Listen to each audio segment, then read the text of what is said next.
রাজধানীর পূর্ব রাজাবাজারে গাড়ির চাপায় ভবনের এক নিরাপত্তা কর্মীর মর্মান্তিক মৃত্যু হয়েছে।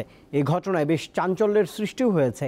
পুলিশ অবশ্য প্রাথমিকভাবে বলছে এটি দুর্ঘটনা, তবে পলাতক রয়েছেন গাড়ির মালিক, তিনিই গাড়িটি চালাচ্ছিলেন। স্থান রাজধানীর ফার্মগেটের পাশে পূর্ব রাজাবাজার আমতলা। শ্যামলিমা নামের ভবনের সিসিটিভিতে ধরা পড়ে এই দৃশ্য। পুলিশ ও প্রত্যক্ষদর্শীরা জানান, ঘটনার সময় গাড়ির চালকের আসনে ছিলেন ওই ভবনের ফ্ল্যাটের মালিক মফিদুল ইসলাম। তিনি বিআইডব্লিউটি এর সাবেক প্রকৌশলী।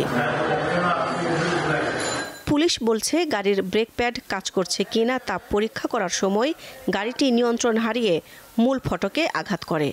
এতে গুরুতর আহত হন নিরাপত্তা কর্মী মোহাম্মদ ফজলুল হক। পরে তার মৃত্যু হয়।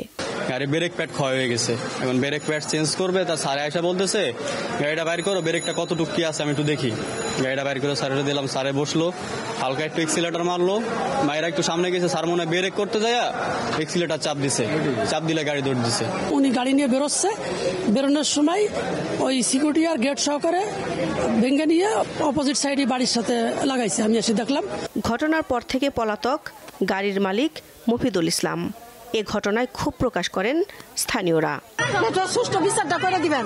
এর বাচ্চারা দুইটা বাচ্চা, একটা পেটে তিনটা বাচ্চা, গেট ভেঙে একদম ওই ওনাকে এখানেই প্রায় মরে গেছে। তখন নেওয়া জাস্ট রোলস আর কি, তারপরে ওইখানে বললো যে মারা গেছে।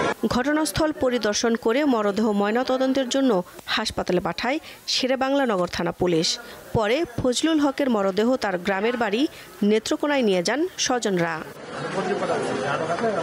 দিলশা দানি, দীপ্ত সংবাদ, ঢাকা।